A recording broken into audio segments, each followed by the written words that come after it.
Cast system Hinduism में आया कब और कैसे? तो मनुस्मृति कहता है जब ये वर्ण बनाए गए थे वो ब्रह्मा जी ने अपने शरीर से बनाया था। उन्होंने बोला कि मेरे जो हेड से I am making the Brahmins intellectuals हैं, मेरे चेस्ट एंड शोल्डर से क्षत्रिय बन रहे हैं because they are warriors, and जो मेरे थाई से वैश्य बन रहे हैं, एंड मेरे पैर से शूद्र बन रहे हैं। But there were some jobs which were considered की मतलब सोसाइटी से बाहर, जैसे फॉर एग्जांपल जो चमड़ी से चीजें बनाते हैं, these people were considered outside society. Indian kingdoms in the north India were very bifurcated. Gupta period tried to change this. They said let us have a Sanatan Dharma किसे फॉलो करता है? मनुस्मृति, वेदास या उपनिषद या सबको फॉलो करना है? अब जो सनातन जो वर्ड है वो जो पॉपुलर हुआ, it is a very recent 1990s में ही आया। सिंधु नदी है, सिंधु नदी के उस पार जो रिलीजन फॉलो होता है उसको हिंदू रिलीजन का नाम दिया जाता था। बुद्ध जब उनके टाइम में ही यूज्ड टू गो।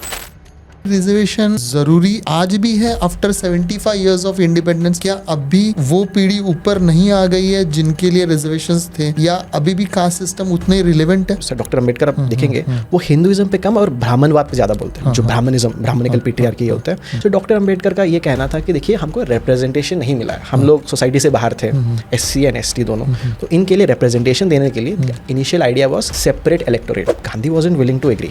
और अब जो लोग कहते हैं कि रिजर्वेशन कब तक चलेगा, इसका बहुत इजी ये है। जैसे फॉर एग्जांपल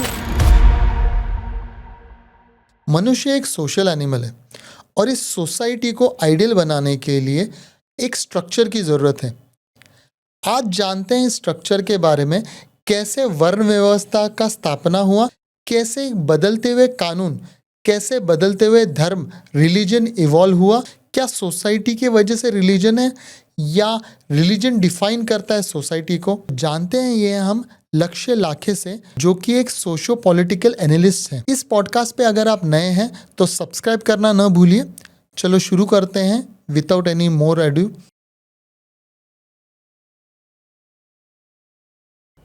लक्ष्य, मैं ये जानना चाहता हूँ कि इंडियन सोसाइटी में कास्ट सिस्टम हिंदुइज्म में आया कब और कैसे?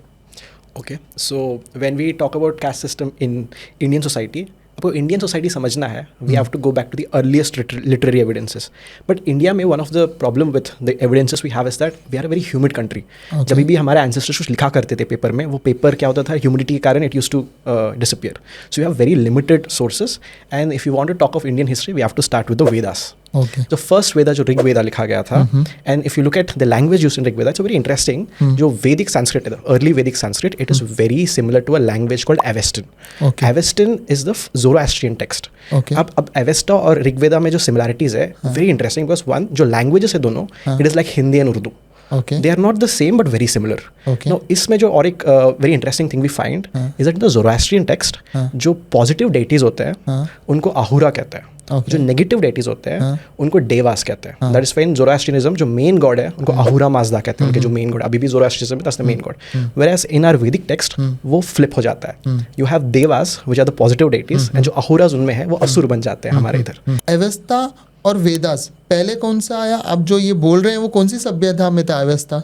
सो basically this is called one of the proto Aryan sort of a group. इनका सिमिलर ओरिजिन्स थे। दिस वाज अराउंड, जोग्राफिकली हम देखा जाए तो it's around the border of Uzbekistan and Afghanistan, वो एरिया में। एंड देन यहाँ पे दे हैड सिमिलर, ये बिकॉज आप देख सकते हैं रिलीजियस सिमिलैरिटीज़ हैं, लिंग्विस्टिक सिमिलैरिटीज़ हैं, फिर इसके बाद डाइवर्ज हो जाते हैं। एक इंडिया की तरफ आ जाते हैं और एक दे गो टुवर्ड्स ईरान। ईरान में जाके वो अकेमेनिड एम्पायर जो होते हैं, दे come from the same root, and जो इंडिया की तरफ आते हैं, you see in early जो वैदिक पीरियड है, that is a proto Sanskrit, जो Vedic Sanskrit, it's very different from what Sanskrit we know today, जो classical संस्कृत कहते हैं। तो one thing we have to understand is that जो वेदास हैं, they're written over a period of 500 to 600 years। वो एक बंदे ने लिखा है, बहुत लोगों ने अलग अलग टाइम पीरियड में लिखा है, एंड गुप्ता पीरियड में इन सबको एक साथ कंपाइल किया गया। एंड इसमें see some very interesting developments. जो अर्ली वैदिक संस्कृत जो है, it is very different from late Vedic. जैसे फॉर एग्जांपल इंग्लिश है, इंग्लिश अगर आप विक्टोरियन एरा इंग्लिश देखोगे और आज की इंग्लिश देखो, कितना ही डिफरेंट हो गया। सेम वैदिक संस्कृत एंड जो क्लासिकल संस्कृत में उतना ही डिफरेंस मिलता है। Sanskrit language has evolved over a period of time, and words have evolved, and not only that, you find difference in the society mention. जो अर्ली मेंशंस थे,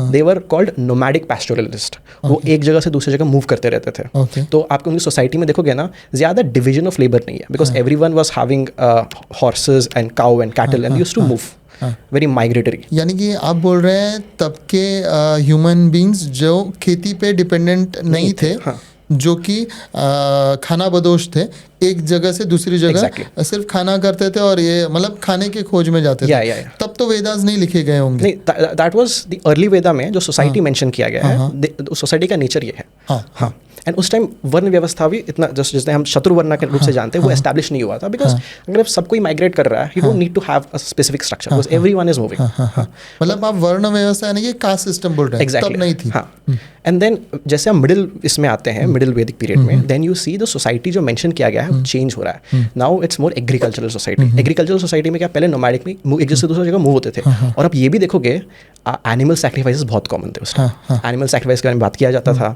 एंड जब जैसे ही हम society move towards agricultural society, आप देखोगे meat consumption and animal sacrifice थोड़े कम हो गए हैं। Now it's more stratified society. अब जब सेटल सोसाइटी में आ जाते हैं, एग्रीकल्चर सोसाइटी में, तो तब क्या होता है, you need something called division of labour. तो आप कहते हो कि चलो कुछ लोग जो हैं वो एग्रीकल्चर करने में लग जाते हैं, जो लेबर करने में लग जाते हैं, एंड कुछ लोग जो हैं वो वॉरियर्स बनते हैं, रूलर्स बनते हैं, और कुछ लोग जो हैं they will do the priestly duties. Then it's the first time we have a mention of the varna system, जहाँ पे the top you have the Brahmins who are intellectual जो कम्युनिटीज होते हैं, एंड देन उसके बाद यू हैव द क्षत्रियस जो warriors होते हैं, जो रूलर्स होते हैं, देन यू वैश्यास होते हैं जो एक ट्राइब से दूसरे ट्राइब तक ट्रेडिंग किया करते थे, and then you have the Shudras who are the labour class. And then out of this Chaturvarna जो होते थे, जो चंडाल लोग जिन्हों कहा जाता था, जो आउटसाइडर्स होते थे, राक्षस, नॉट राक्षस एग्जैक्टली। तो सोसाइटी में जो ऑक्यूपेशन बेस्ड था, ऑक्यूपेशन में हायरार्की था कि कुछ जो ऑक्यूपेशंस है दे वर मोर सीन एज मोर वैल्यूबल, जैसे पूजा पाठ करना हो गया, नॉलेज हो गया, दैट्स वेरी डिवाइन। एंड जो युद्ध करना हो गया, रूल करना हो गया, एडमिनिस्ट्रेशन करना हो गया, that was also seen as very respectful. And जैसे आप नीचे आ रहे हो लैडर के, जैसे फॉर एग्जांपल आप शूद्र हो, आप लेबर कर रहे हो, that was seen as not the same level as say being intellectual और बीइंग अ वॉरियर। लेकिन जब ये बना होगा वर्ण व्यवस्था, तब तो उन्होंने ये सोच के नहीं बनाई होगी ना कि उनको नीचे देखेंगे हम। सो बेसिकली व्हेन जो मनुस्मृति में देखा जाए, तो मनुस्मृति कहता है जब ये वर्ण बनाए गए थे वो ब्रह्मा जी ने अपने शरीर से बनाया था। ब्रह्मा जी ने जब अपने शरीर से बनाया था, उन्होंने बोला कि मेरे जो हेड्स है, I am making the Brahmins intellectuals हैं, मेरे चेस्ट एंड शोल्डर से क्षत्रिय बन रहे हैं because they are warriors, and जो मेरे थाई से वैश्य बन रहे हैं, एंड मेरे पैर से शूद्र बन रहे हैं। और जो चंडाल लोग जो है, जो अभी के जो SC में आते हैं, they are not even mentioned. जो Chandal is schedule caste, schedule tribe, schedule caste only caste. हाँ, शेड्यूल कास्ट इनका क्या है, इनको अतिशूद्र कहते हैं। तो हमारे मनुस्मृति के अनुसार जो चतुर्वर्ण सिस्टम है उसमें 4 वर्ण होते हैं। अब जो वर्ण व्यवस्था के बाहर है, जो अनएक्सेप्टेबल है सोसाइटी में, ऐसा होता था जैसे देखिए एक शहर है, तो उसमें जो रूलिंग जो डायनेस्टीज थे उनके जहाँ पे लोग रहते हैं, एंड उसके साइड में यू हैव ब्राह्मण्स एंड जो प्रीस्टली लोग रहते थे, एंड उसके थोड़े बगल में जो लेबरर वाले टाइप थे, दे आर एक्सेप्टेबल लेबरर्स जो थे, जैसे फॉर एग्जाम्पल माली हो गया, गार्डनिंग करना हो गया, कंस्ट्रक्शन वर्कर हो गया, एग्रीकल्चर लेबर हो गया, they were Shudras. But there were some jobs which were considered की मतलब सोसाइटी से बाहर, जैसे फॉर एग्जांपल जो चमड़ी से चीज़ें बनाते हैं, हाँ, जो जिसको चमार कहते हैं, these people were considered outside society, या मलमूत्र जो साफ करते हैं। एग्जैक्टली उस टाइम ड्रेनेज सिस्टम डेवलप नहीं हुआ था, सो वी हैड जो ड्राई टॉयलेट्स, हाँ, तो उसको साफ करने के जो लोग होते थे, दैट जॉब वाज कंसिडर्ड कि यार ये तो मतलब किसी को करना ही नहीं चाहिए, तो बहुत ही नीच वाले किस्म के लोग हैं, तो इनको वो समझदारी से दे वर कॉल्ड अति शूद्र, शूद्र से भी नीचे जो होते हैं। लेकिन ये मनुस्मृति में लिखा गया है, आप बोल रहे हैं कि वेदास में लिखा गया? चतुर्वर्ण जो है, वर्ण व्यवस्था का जो है, इवन जब मिडिल वेदास में पहली बार जब बात होती है, they are talking about an occupational based thing. पर जैसे ही वैदिक पीरियड बढ़ता है, लेटर वेदास में हम देखते हैं कि ये ऑक्यूपेशन से बर्थ बेस्ड में बदल जाता है। एंड मनुस्मृति आप अगर हिस्टोरिकल लेंस में देखोगे तो इट्स रिटन अराउंड 300 AD। तो इससे पहले आप जेनेटिक एविडेंस में देखते हैं, तो इससे पहले क्या होता था, इंटरमिक्सिंग और इंटरमैरिज हुआ करता था लोगों के बीच, वर्णों के बीच। बट जैसे ही अराउंड 300 AD आप देखोगे हमारे जेनेटिक स्टडीज में एक बॉटलनेक हो जाता है, इंटरमैरिज रुक जाता है कास्ट के बीच। हाँ, और तो, क्या कारण है फिर उसका? तो दिस इज द पीरियड जब इससे पहले क्या होता था, Indian society was in a flux. हाँ, वो नोमैडिक पैस्टोरलिस्ट थे, वो आए थे, सेटल हो रहे थे, वो स्टैंडर्डाइजेशन नहीं हुआ था। लेकिन गुप्ता पीरियड में आप देखोगे सोसाइटी पूरा एक स्टैंडर्डाइज हो गया है। अभी जो आपके जितने रिलीजियस टेक्स्ट है वो सब एक स्टैंडर्ड फॉर्म में आ गए हैं। इसकी वजह से अभी का जो हम वेदा पढ़ रहे हैं वो ओरिजिनल वेदा नहीं है। वेदा का, क्योंकि वेदा क्या तो पेपर तो अब मैंने जैसे बता ये हो गया था, तो गुप्ता पीरियड ने what spend a lot of money to standardize all the text. सारे जिनके वेदों के जितने जितने वर्जन है उन सबको मिलाओ, एक मास्टर कॉपी बनाओ। जैसे बाइबल को भी देखा जाए तो बहुत लोगों ने अलग अलग चैप्टर्स लिखे, उनको मिला के एक स्टैंडर्डाइज वर्जन किया।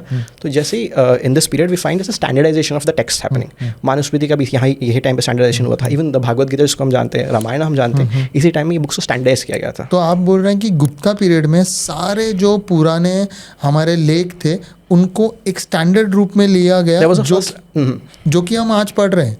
बेसिकली क्या हुआ था ना, इससे पहले गुप्ता एरा से पहले the Indian kingdoms in the north India were very bifurcated. कोई एक पॉलिटी नहीं था जो सबको यूनाइट करता था। And we had during Ashoka's time, इससे पहले पॉलिटी यूनाइटेड था, बट अशोका के टाइम में भी see they were Buddhist in nature.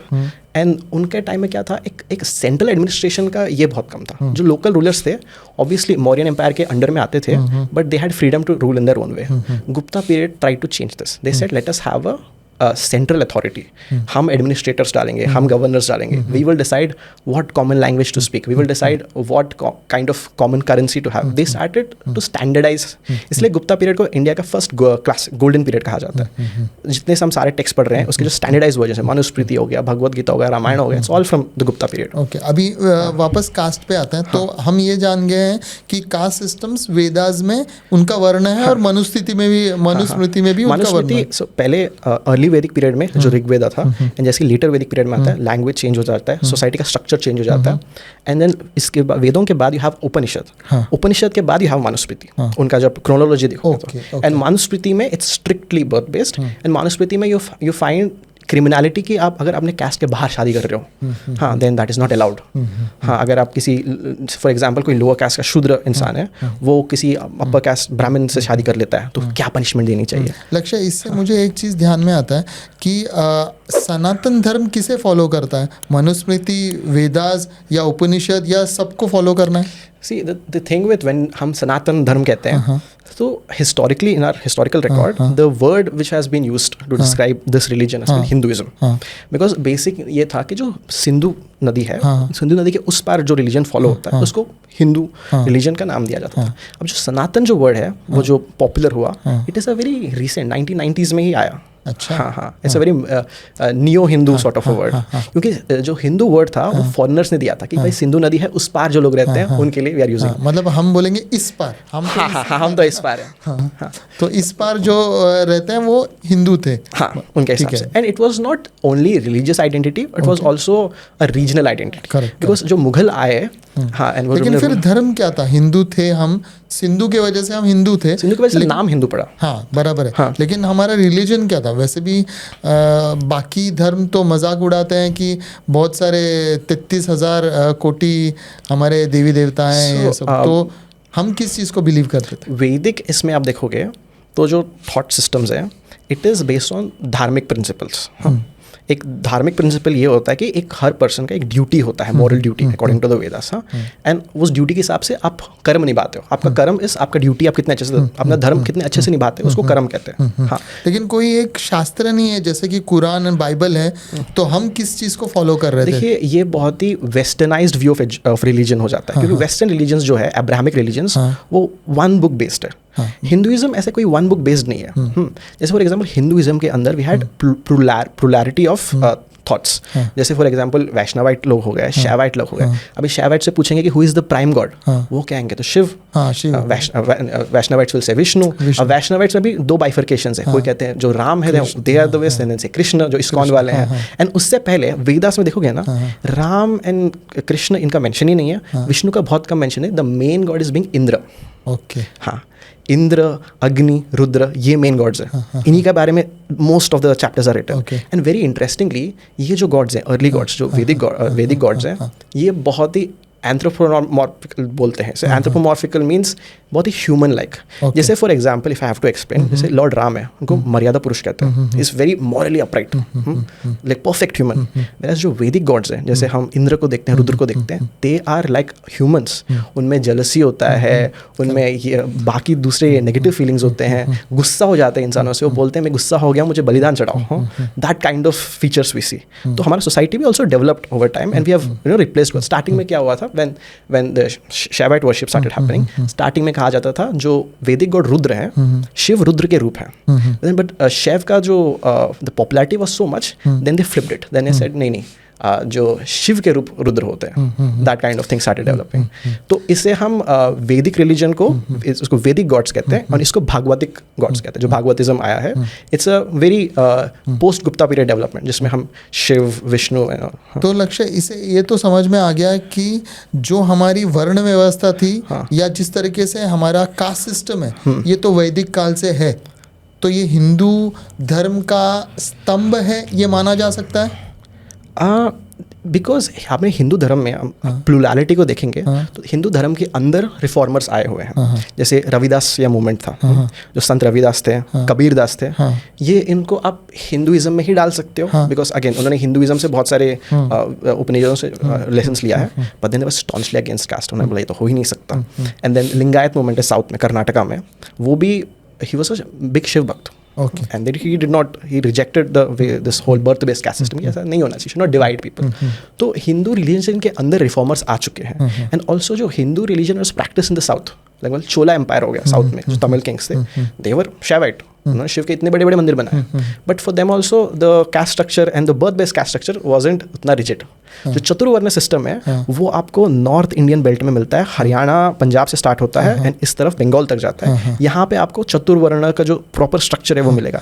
जैसे आप नर्मदा के साउथ में आओगे, वहाँ पे हिंदुइज्म जो है बहुत ही अलग तरीके से स्प्रेड हुआ है, बहुत लेट स्प्रेड हुआ है, तो यहाँ पे वो चतुर्वर्ण सिस्टम उतना रिजिडाइज नहीं हुआ है। तो आपको साउथ में कोई आपको ये दिखते नहीं बोलेगा कि मैं क्षत्रिय हूँ या मैं राजपूत हूँ, ये हूँ, हाँ, वो आपको सिर्फ नॉर्थ में मिलेंगे। तो ये कास्ट सिस्टम का जो स्ट्रक्चर है वो स्टेट टू स्टेट वेरी करता है, जो चतुर्वर्ण सिस्टम है वो नॉर्थ इंडिया में ज़्यादा प्रेवलेंट है।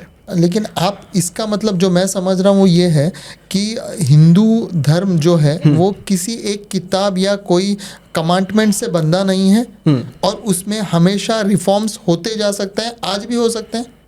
देखिए डिपेंड करता है, क्योंकि जो रविदासिया मूवमेंट था, जब संत रविदास और संत कबीर दास ने क्वेश्चन किया था, उस ज़माने में जो उस टाइम के जो ब्राह्मण एस्टैब्लिशमेंट, जो ब्राह्मणिकल एस्टैब्लिशमेंट, उन्होंने इनको आउटसाइडर के रूप से देखा। फिर कुछ सालों के बाद उनको भी जोड़ दिया गया। इवन सेम फॉर जो बुद्ध है, बुद्ध जब उनके टाइम में used to go and debate with the Brahmins कि आप ऐसे कैसे डिवाइड कर रहे हो, आप कैसे कह सकते हो कि नॉलेज आपके पास होना चाहिए। तो उस जमाने में जो बुद्धिस्ट थे उनको ब्राह्मण लोग हेट करते थे ऑलमोस्ट, कि आप कौन हो, आप हमारे फॉलोअर लेके जा रहे हो। बट कुछ समय बाद क्या हुआ, हिंदुइज्म ने बोला चलो बुद्ध को हम अपने में जोड़ लेते हैं, आप विष्णु का अवतार दिखा देते हैं। तो हिंदुइज्म का एक ऐसा फीचर है कि वो कहीं पे भी जाता है, जो भी लोग उनसे थोड़े बहुत डिसएग्री किए हैं उनको फिर वापस अंदर लेने का ट्राई करता है, but it's based on interpretation, आप इसको कैसे देखना चाहते हो। I wouldn't go as far to say कि एक पूरा रिलीजन ही खराब है, बट देन हमारे ही फिलोसॉफिकल रूट्स में डॉक्टर अम्बेडकर ने वेरी फेमसली बोला था कि if I was born a Hindu will not die a Hindu. हाँ, तो वो है। The thing is I wouldn't blame the religion, I would blame the followers. अगर 99% हिंदूज ये मानते हैं कि जो कास्ट है वो बर्थ बेस्ड है, 99% हिंदूज अपने ही कास्ट के अंदर शादी करना चाहते हैं, वो अपने दूसरे कास्ट के लोगों को इक्वल नहीं मानते हैं, देन तो फिर उसी से तो रिलीजन का ये आएगा ना। लेकिन फिर भी अगर आपके धर्म का स्तंभ, सनातन धर्म का स्तंभ भी जो कास्टिज्म है, वही ये बोलता है, तो मुझे मेरा धर्म तो मानना ही पड़ेगा ना। अगर वो धर्म में ही लिखा है कि आप कास्ट के अंदर ही रह सकते हैं, तो मुझे तो उसे फॉलो ही करना पड़ेगा ना। देखिए डिपेंड, जैसे again we are not Abrahamic faith, Abrahamic faith जैसे क्रिश्चियनिटी हो गया, उनको बाइबल मानना ही पड़ेगा। तो इसका मतलब जो मैं पहले बोल रहा था वो सही है ना, कि हिंदुइज्म रिफॉर्म्स को बार बार प्रमोट करता है कि नहीं, बस वही बोलना है। अंबेडकर जी ने जब कहा था कि संविधान जब मैं लिख रहा हूँ उसमें कास्ट सिस्टम निकाल देते हैं, तो तब क्यों नहीं हम माने रिफॉर्म के लिए? देखिए हिंदुइज्म का डेवलपमेंट है वो मल्टी फोल्डेड है। कुछ टाइम जब स्टार्टिंग वैदिक पीरियड में जब चीज़ें फ्लूइड थी, you see a lot of good things also, but then ऐसे ही जैसे कास्ट सिस्टम रिजिड हुआ, जो गुप्ता पीरियड आया, इंटर मैरिज रुक गया, तब से इट्स बीन वेरी डिफिकल्ट, क्योंकि रिजिडाइज होने के बाद सर्टन ब्राह्मण कास्ट के हाथों में नॉलेज एंड क्या हिंदुइज्म में अलाउड है क्या नहीं है उसका पावर आ गया। अब जैसे एक स्पेसिफिक कम्युनिटी के पास वो पावर आ जाता है कि वही डिसाइड करते हैं क्या हिंदू है क्या नहीं है, हाँ, then things became very difficult because they were not accepting, because अगर वो एक्सेप्ट करते हैं कि ये भी हिंदू बन सकते हैं, ये भी संत बन सकते हैं, then they're losing their power, control चले जाएगा। जब से वो, जैसे डॉक्टर अम्बेडकर आप देखेंगे, वो हिंदुइज्म पे कम और ब्राह्मणवाद पे ज़्यादा बोलते हैं, जो ब्राह्मणिज्म, ब्राह्मणिकल पेट्रियार्की ये होता है। तो this refers to a certain Hindu way of thought, जहाँ पे अ सर्टन कास्ट को ज़्यादा पावर्स होते हैं, ज़्यादा कंट्रोल होता है, ज़्यादा इन्फ्लुएंस होता है, तो वही पूरा धर्म के प्रोग्रेस और सबको पकड़ के चलता है। क्या सती व्यवस्था भी हिंदू धर्म में थी? जो औरतें, पत्नियां थी, जो अपने पति के मरने पे जो लाश के ऊपर जिंदा जला दी जाती थी? वैदिक पीरियड में we don't have such mentions of burning of ये. This is most likely post Islamic invasions we had something of that sort develop, because Islamic invasions के time में there was this fear कि जो the foreign जो आ रहे हैं they might defile the woman, कि woman के साथ कुछ गलत किया जा सकता है, and that period you had something like a मतलब उनके पति के मरने के बाद उनके साथ गलत हो सकता है, exactly, इसीलिए that was again it was again honor based ये कि हमारे बॉडी के साथ कुछ गलत ना हो, they started immolating themselves, but then from a scriptural basis we don't have anything as such.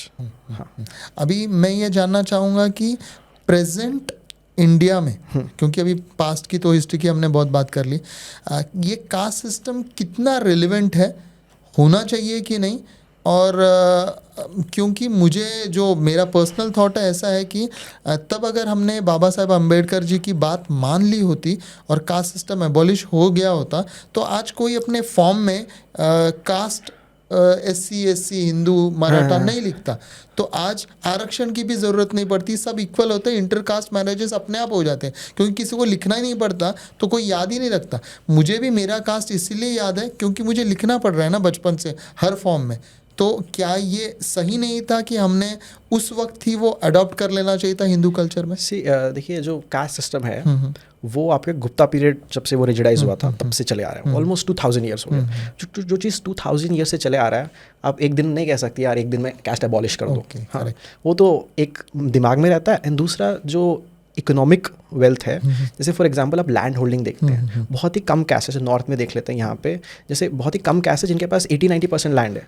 हाँ, आप अगर कास्ट सरनेम्स हटा भी देते हो वो लैंड डिस्ट्रीब्यूशन तो उन्हीं के हाथ में है ना। जैसे फॉर एग्जांपल बिजनेस हो गया, बिजनेसेस में कुछ कम्युनिटीज़ का, जैसे बनिया कम्युनिटीज़ का एक दबदबा रहा है, अब अचानक से आप बोलोगे सरनेम निकाल दो और उनका दबदबा तो फिर भी रहेगा ना। तो ये बहुत सारे सोशल कैपिटल के फैक्टर्स आ जाते हैं। तो जो 2000 साल से है उसको एक कॉन्स्टिट्यूशन में हाँ कास्ट को हटा दो लिखने से नहीं हो जाएगा, we have to do a social reform.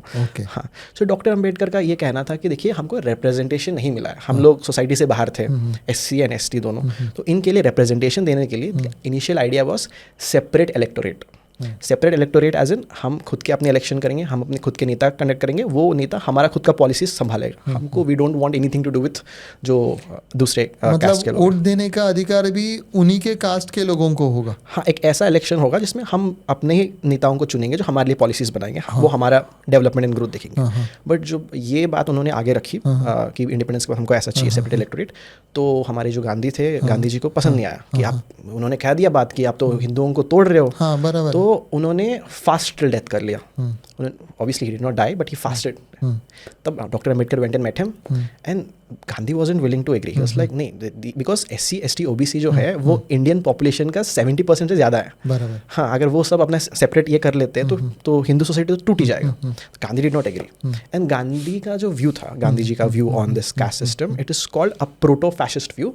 उनका कहना था कि देखो सारे जो कास्ट है उन सबका जो पर्पस है वो सबका डिवाइन है, सबको अपने काम में रिस्पेक्ट ढूंढना चाहिए। ठीक है, कोई ब्राह्मण है वो पढ़ाई कर रहा है, पाठ पढ़ रहा है, ही कैन टेक रेस्पेक्ट। कोई क्षत्रिय है वो युद्ध कर रहा है, ही कैन टेक रेस्पेक्ट। कोई शूद्र है, वैश्य है, ही कैन टेक रेस्पेक्ट। पर जो अति शूद्र हैं, जो टॉयलेट साफ किए, वो कैसे रेस्पेक्ट लेंगे? उनका काम ही ऐसा है। वी वर लाइक नहीं करना इसमें, हमको नहीं चाहिए, हमको कुछ आगे बढ़ना है लाइफ में। That was doctor Ambedkar point of view as well कि भाई हमको ये काम करा रहे हैं, हमको नहीं करना है, हमको आगे बढ़ना है इससे। तो that was the main thing. Gandhi had those casteist undertones.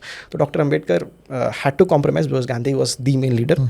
तो the compromise happened to be reservation, क्योंकि रिजर्वेशन हमारा फर्स्ट मांग नहीं था। वी वांटेड सेपरेट इलेक्टोरेट्स कि हम अपना संभाल लेंगे, हमको अपना दे दो। Gandhi did not agree, so we ended up with reservation. That is why we have reservation. तो अभी रिजर्वेशन जरूरी आज भी है आफ्टर 75 इयर्स ऑफ इंडिपेंडेंस? क्या अभी वो पीढ़ी ऊपर नहीं आ गई है जिनके लिए रिजर्वेशंस थे, या अभी भी कास्ट सिस्टम उतना ही रिलेवेंट है?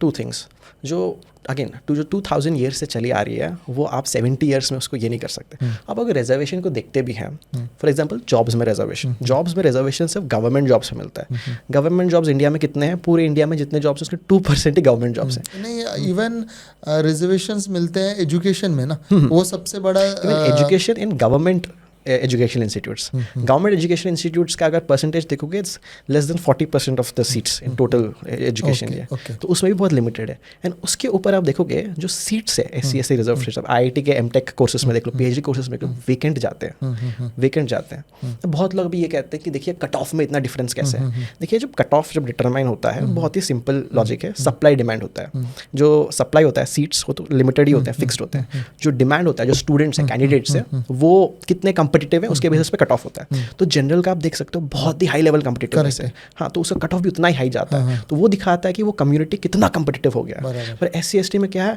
आप इतना कम कट ऑफ में भी अगर सीट एम्प्टी जा रहा है, मतलब वो कम्युनिटी से जो कम्पिटिटिवनेस ही नहीं है। That means they need more push, need more resources. और अब जो लोग कहते हैं कि रिजर्वेशन कब तक चलेगा, इसका बहुत ईजी ये है। जैसे फॉर एग्जाम्पल जब OBC रिजर्वेशन आया था, जो OBC और जनरल का कट ऑफ में बहुत डिफरेंस था, बट जैसे ही टाइम बढ़ते गया OBC का कट ऑफ और जनरल कट ऑफ दोनों पास आते गए। दैट मीन्स क्या, OBC में वो कम्पिटिटिवनेस बढ़ रहा है। अब एक बार दोनों कट ऑफ अगर सेम आते हैं तो रिजर्वेशन की तो जरूरत ही नहीं है। और SC/ST कट ऑफ कभी सेम हम लोगों ने देखा है, जो पहले जब स्टार्ट हुआ था 1950 में बहुत ही कम था, अभी वो भी बढ़ते आ रहा है। दिल्ली यूनिवर्सिटी में Saint Stephen's ST cut off first cut off 97%, तो देयर हैज बीन ग्रोथ। तो इट इवेंचुअली एक दिन आएगा, मे बी 60 ईयर्स 70 ईयर्स, जब वो कट ऑफ भी जनरल कट ऑफ के आसपास आ ही जाएगा। उसके बाद अब हटा दोगे तो रिजर्वेशन की जरूरत ही नहीं एग्जैक्टली। लेकिन उससे भी आप कह रहे हैं ठीक है कॉम्पिटिटिवनेस बढ़ेगा तो एजुकेशन में तो वो इररिलेवेंट हो जाएगा, लेकिन what about the government jobs, जिसमें कि एक ST/SC है और एक ओपन कैटेगरी का है, दोनों सेम जगह लगे हैं, लेकिन ST/SC इवेंचुअली 5-6 साल बाद उसका बॉस बन जाता है। तो इसमें जो प्रमोशन का भी प्रॉब्लम है, ये तो कम से कम सरकारी नौकरी में बंद होने चाहिए। प्रमोशंस के बारे में बात करेंगे ना, इट्स दी ऑपोजिट। जो अभी जो सेक्रेटेरिएट लेवल रोल्स हैं IAS ऑफिसर्स के, उसका कास्ट कंपोजिशन निकाल के देखिए, it's predominantly upper caste dominated. SC/ST तो बहुत ही कम है। प्रमोशंस में जनरली क्या होता है, promotion it is based on जो आपके सीनियर हैं उनके पर्सनल इस पे बेसिस पे, एंड उसमें आपने देखा गया है कि जो टॉप लेवल पोजीशंस है, भले एंट्री लेवल में SC/ST का रिप्रेजेंटेशन है, टॉप लेवल सेक्रेटेरिएट पोजीशंस में वेरी अंडर रिप्रेजेंटेड। तो इट्स दी उल्टा। तो आपका ये मानना है कि कास्ट सिस्टम अभी भी ज़रूरी है? कास्ट सिस्टम अभी एग्जिस्ट करता है, आप कोई भी मैट्रिमोनियल साइट खोल के देख लीजिए। मतलब रिजर्वेशन भी ज़रूरी है, आपका मतलब है कास्ट के लिए रिजर्वेशन आज भी ज़रूरी है और रिलेवेंट है? डिस्क्रिमिनेशन कास्ट के बेसिस पे हो रहा है, तो रिजर्वेशन भी तो कास्ट के बेसिस पे ही होगा। तो आज भी इतना डिस्क्रिमिनेशन हो रहा है? फॉर एग्जाम्पल 2022 में की बात है, दलित IPS ऑफिसर, ही शादी के बाद ही वांटेड टू टेक अ घोड़ा एंड गो, जो बारात में, उसके लिए had to be given police protection. क्यों? घोड़े पे बैठने के लिए क्या? घोड़े पे बैठना इन स्टेट लाइक राजस्थान और Gujarat is associated with Rajput caste. अच्छा। अब वो कोई दलित आके, तुम तो टॉयलेट साफ कर रहे थे कुछ साल पहले, अभी तुम घोड़े पे बैठ गए, तो डाइजेस्ट नहीं होता है लोगों को, वो जलन होता है कि ये तो इस टाइप का बंदा था, आज हमारे समान होके कैसे बैठ गया, वो स्टिल वेरी रियल। इसका मतलब आप ये रिफॉर्म कैसे होगा आपके हिसाब से?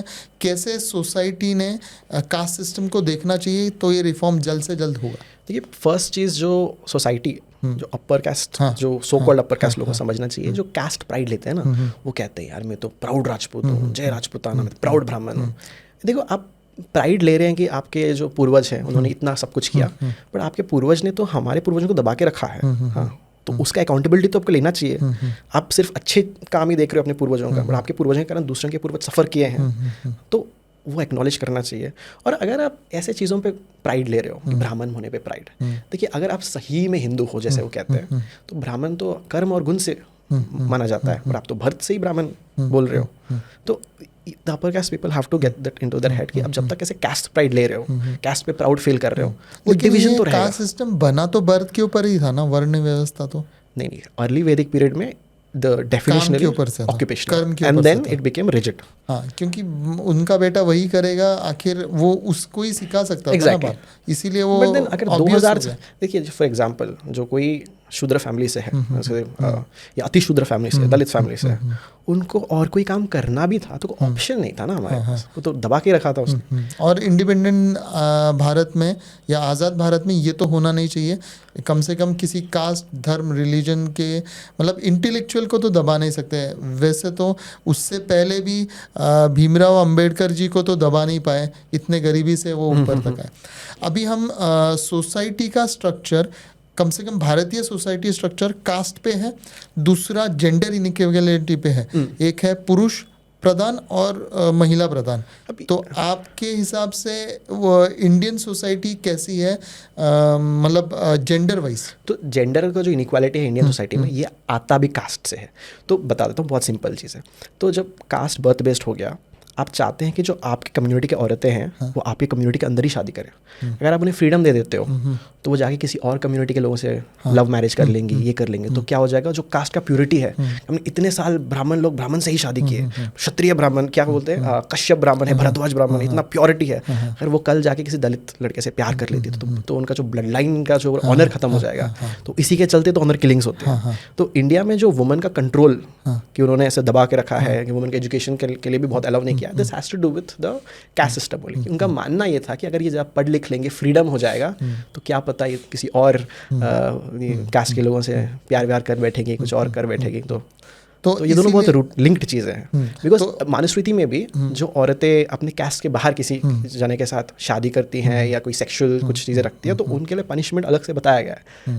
तो ये उस टेक्स्ट से ही आते हैं। लेकिन हिंदू धर्म में आप देखेंगे तो love marriage right from Parvati Shiv से ही चालू हुई है, और हम वैसे औरतों को बहुत महत्व दे रहे हैं, भगवान डेटीज़ के हिसाब से भी हम औरतों को देख रहे हैं, से लेके तो औरतों की सेक्सुअलिटी को भी हम बहुत ज़्यादा मतलब ऊपर नज़र से देखते हैं, न कि हम नीची नज़र से देखते हैं, अनलाइक अदर रिलीजन्स। तो इसमें आप क्या कहोगे कि आज के तारीख में औरतें वो जेंडर कहाँ स्टैंड कर रहा है? फॉर एग्जाम्पल अगेन आप जो कह रहे हो ना, वो मे बी आजकल के कुछ जो हिंदू प्रीचर्स हैं या गुरुज है वो कह रहे हैं, बट अगर मनुस्मृति के टेक्स्ट में देखोगे तो उसमें जो औरत है उनको शूद्र के इसमें माना गया है। जो ब्राह्मण्स है दे आर अगेन नॉलेज, वो पढ़ सकते हैं, वो वेद पढ़ सकते हैं, बट जो वुमेन है वो ब्राह्मण भी हो, उनको वो राइट नहीं है वेदों पढ़ने का, उनको एजुकेशन से बाहर ही रखा गया। तो अब ब्राह्मण वुमेन और Kshatriya women is as good as a Shudra in terms of access to education resources, they were kept outside. And ऐसे चीज़ें हैं कि वुमेन अगर शादी के टाइम में वर्जिन नहीं है तो उसके cut off her hair and cut off her fingers, उस टाइप का पनिशमेंट्स है। लेकिन वो टेस्ट कैसे करेंगे फिर? और वर्जिनिटी टेस्ट तो उस टाइम उनके इसके हिसाब से होता था कि जो हाइमन है उसको ये नहीं होना चाहिए, दैट वाज देयर डेफिनेशन। उसमें the word hymen is used, अगर हाइमन ये है तो उसको बाल ये करके एक उंगली काट के घोड़े पे, यू शुड नॉट अ घोड़ा, डोंकी पे घुमाना चाहिए, थिंग्स ऑफ दैट नेचर। तो रिस्ट्रिक्शंस है, and this restrictions have to do with the caste system. Caste के बाहर शादी नहीं करना चाहिए। आज के तारीख में आप कहाँ देख रहे हैं? अभी तो औरतें लिमिटेशन में रहा नहीं है, फेमिनिज्म का ज़माना है। देखिए ऑन पेपर हम कहते हैं कि औरतें बाहर जाके काम कर सकती हैं, कर रही है ना? नहीं, अब एक होता है वुमेन्स वर्कफोर्स पार्टिसिपेशन, कि कितने परसेंटेज ऑफ वुमेन है जो एक्चुअली जाके जॉब कर पा रही है। देखिए इंडिया में जो मेजॉरिटी जॉब्स होते हैं वो एसी रूम वाले जॉब्स नहीं है, वो वर्क वाले जॉब्स हैं। Hard work. हाँ, अगर आप परसेंटेज वाइज में देखोगे ना, women's workforce participation India less than 30%। Okay. China जैसे कंट्रीज में 60% से अबव है। आज भी 30% ही है? हाँ, less than 30। Okay. Because one of the basic things which stops women इस यार टॉयलेट्स नहीं है क्लीन, बहुत ही ऑफिसेस पे, बहुत ही वर्क में टॉयलेट्स ही नहीं है। एंड जैसे लड़के हम तो कहीं पे भी कर लेंगे, बट वुमेन के लिए दैट्स नॉट पॉसिबल। इवन जो पीरियड हेल्थ है, हाँ, उन पीरियड्स के टाइम में they have to go to a toilet. Pregnancy भी एक मतलब उनके लिए थोड़ा सा हर्डल होता है उनके वर्क प्रोफेशन में। हाँ, pregnancy is there but we have the provision for maternity leave, government provided. और एक चीज़ आप जो कह रहे थे ना कि हिंदुइज्म में वुमेन को बहुत अच्छी इससे देखा गया है, वुमेन का right to inherit property, right to divorce, right to remarry, right to have intercaste marriage, ये सब कब आए थे? डॉक्टर अम्बेडकर ने जब हिंदू कोड बिल पास किया। उससे पहले ये सब नहीं था। और ये जब लाया गया था, जितनी ये आरएसएस, ये हिंदू महासभा, ये लोगों ने इतना अपोज किया था इसको। इन्होंने बोला कि ये तो हिंदू सोसाइटी पे ऑटम बॉम्ब है, अगर ये आ गया तो हिंदू सोसाइटी ही पूरा ये हो जाएगा, सारे औरतें हमें डिवोर्स लेके चली जाएंगी, ये वो। तो जब ये बिल इंट्रोड्यूस किया गया था तो हिंदू सोसाइटी से तो अपोज हुआ था उसको, डॉक्टर अम्बेडकर ही लाया था। लेकिन आज आप देख रहे हैं, मतलब आई एम नॉट सेइंग, एक आध केस ऐसे भी आ रहे हैं जैसे अतुल सुभाष जैसा केस, जिसमें कि अब भी रिसेंटली भी एक किसी ने आत्महत्या कर ली लाइव दिखा के कि अपने पत्नी से वो कैसे परेशान है। तो आज तो मेरे ख्याल से उतना रहा नहीं होगा इम्बैलेंस सोसाइटी में। देखिए एक दो केसेस ऐसे हैं जो मीडिया में बहुत हाईलाइटेड होते हैं, बट अब स्टैटिस्टिक्स देखेंगे ना, इंडिया में हर 6 मिनट में एक लड़की का रेप होता है। तब उससे क्या ही कंपेयर कर रहे हैं. Like what women go through we all know, like it's very bad. वहाँ पे अगर हमारी खुद की बहन या ये है, we ourself get afraid कि रात में अगर अकेले जा रही है कहीं पे, हम we all know it at the back of our head. इसके लिए कोई पॉलिटिकल एक्टिव होने की जरूरत नहीं. हमको दिल में पता है कि कितना society how bad it is. अभी आप अगर मेंस का ये मैं बोलना चाहते हैं, रिसेंटली एक केस हुआ था. There was this guy, train में जा रहा था. ट्रेन में he was sleeping and he happened to be a gym guy. Luckily some दूसरा बंदा केम, उसने प्राइवेट पार्ट से पकड़ लिया और उसको चुम्मा दे दिया. औरत को, लड़के को, एक लड़का दूसरे लड़के को दे दिया. अब ये लड़का ऑब्वियसली थोड़ा जिम विम जाता है, उसको पकड़ा, उसको मारा. जो मार रहा था तो उसकी बीवी आके रोकी इसको कि प्लीज़ मेरे पति को मत मारो, इसने ऐसा किया. तो बंदे ने बोला यार ये तो मेरे साथ बदतमीजी कर रहा है, बदसलूकी कर रहा है. बंदे ने कंप्लेंट भी किया जो रेलवे प्रोटेक्शन फोर्स होता है. उन्होंने कुछ किया नहीं, बोला तुम दोनों एक ही जेंडर के हो.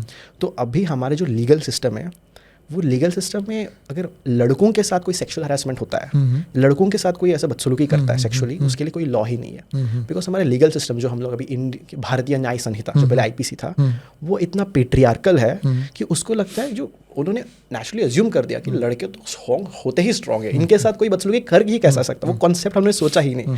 तो अगर मेन साइड के बारे में हमें करना है तो then we can make the laws more gender neutral, कि हम ये भी रिकॉग्नाइज कर सकते हैं कि लड़कों के साथ भी ये सब चीज़ें हो सकती है, बिकॉज होते हैं लड़कों के साथ. तो कम से कम लॉ में, कम से कम मैरिज लॉ में तो कुछ जेंडर इक्वलिटी लानी चाहिए आज के तारीख में. आपको ऐसा नहीं लगता रिफॉर्म्स के लिए? ये देखिए, ये जो पहले का ये जो सोच है कि वुमेन वीक होते हैं, लड़के प्रोवाइडर होते हैं, लड़के स्ट्रांग होते हैं, ये तो पेट्रियार्कल सोच ही है ना. वो पेट्रियार्कल सोच के कारण इनइक्वालिटी आया है. अगर आपको इनइक्वालिटी को क्वेश्चन करना है, आपको पेट्रियार्कल जो सोच है उसी को क्वेश्चन करना पड़ेगा.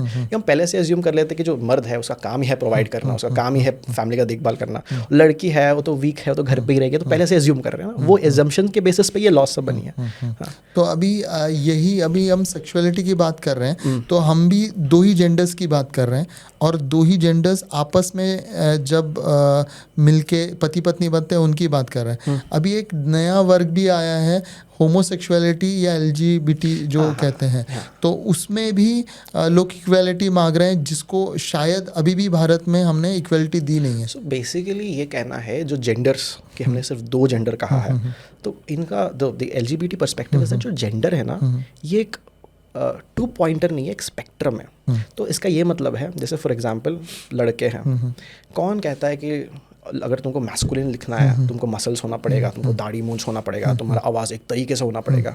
You can also be a guy and be a more soft person, be more emotional person, be more caring person. ये भी एक्सेप्टेबल है. एंड ऐसा किसने कहा है लड़की है तो उसको ऐसा सबमिसिव, फेमिनिन, क्वाइट सा, शाई सा रहना पड़ेगा? लड़की भी एग्रेसिव हो सकती है, लड़की भी जिम जा सकती है. तो बेसिकली जेंडर रोल्स होते हैं हमारे सोसाइटी में, जो रोल्स ये बताते हैं कि एक मर्द को कैसा होना चाहिए, एक फीमेल को कैसा होना चाहिए. इसको मैस्कुलिनिटी, फेमिनिनिटी कहते हैं. अब ये जो नया आइडियोलॉजी है, it's trying to question this gender roles, because ये जेंडर रोल्स ना एक्सपेक्टेशन क्रिएट करता है. जैसे फॉर एग्जाम्पल मर्द हो गया, मर्द का सोसाइटी का एक्सपेक्टेशन है कि तुम मर्द हो, तुमको सोसाइटी तभी रेस्पेक्ट करेगा जब तुम पैसे कमाओगे, या जब तुम एक मैस्कुलिन लेवल के होगे, या तुम्हारी हाइट इतना रहेगा. तो मर्द पे एक एक्सपेक्टेशन बन जाती है. अगर किसी बंदे का हाइट ज़्यादा नहीं है, किसी बंदे का बॉडी नहीं है, किसी बंदे का मूंछ नहीं है, किसी बंदे का इनकम नहीं है, तो खुद को क्वेश्चन करता है कि am I really capable, like मेरा कोई वैल्यू है या नहीं. This is what leads man to be more suicidal, more having mental problems. And women के साथ भी इन्वर्सली वही होता है. वुमेन को बताया जाता है कि तुमको एक तरीके से रहना पड़ेगा, तुम you should not be too loud, ज़्यादा बोलोगे तो लोग पसंद नहीं करेंगे, ज़्यादा पढ़ लिख लोग भी तो ज़्यादा लोग पसंद नहीं करेंगे. लड़कियों को ऐसा कहा जाता है अब अगर ज़्यादा पढ़ लिए तो तुमसे शादी कौन करेगा, तुम तो ज़्यादा पढ़े लिखे हो. तो ये सब चीज़ें जो आ जाती है, रिस्ट्रिक्शंस कर देती है लड़कों पे, लड़कियों पे, दोनों पे. ये रिस्ट्रिक्शंस को तोड़ने के लिए जेंडर नॉर्म्स को क्वेश्चन किया जाता है. तो इस questioning this is the one of the main ideological statement of the LGBT movement कि ये क्यों है ये स्ट्रक्चर. अगर किसी को किसी और वे में आइडेंटिफाई करना है, किसी और को कुछ और कपड़े पहनो, उसका चॉइस है, एज लॉन्ग एज आप किसी और को हर्ट नहीं कर रहे हो, वो बात ठीक है.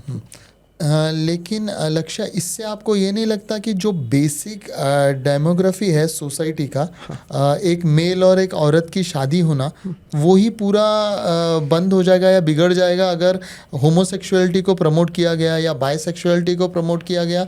तो फिर कियोस हो जाएगा. कौन किससे शादी कर रहा है, कैसे रहेंगे, और बच्चे कैसे आगे पैदा होंगे, सोसाइटी इन होल कैसे होगी? होमोसेक्सुअलिटी जो है वो प्रमोट होने से नहीं होता। अभी आप मुझे होमोसेक्सुअल मूवी दिखा दोगे, मैं होमोसेक्सुअल नहीं बन जाऊंगा।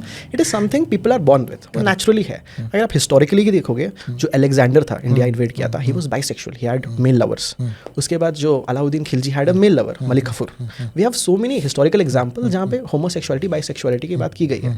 इवन आवर ओन कामसूत्रा में हम वी हैव सेक्सुअल पोजीशन जिसमें 2 लड़के हैं, 2 लड़कियां हैं, लेस्बियन सेक्स हो रहा है। तो ये सब जो टेंडेंसीज है, ये डिज़ायर टू हैव सेक्स, अगर किसी को लड़की के साथ ही करना है या लड़की को साथ ही करना है, वो बायोलॉजिकल होते हैं, वो बर्थ बेस्ड नहीं होता। कानून इसे परमिशन क्यों नहीं दे रहा अभी भी?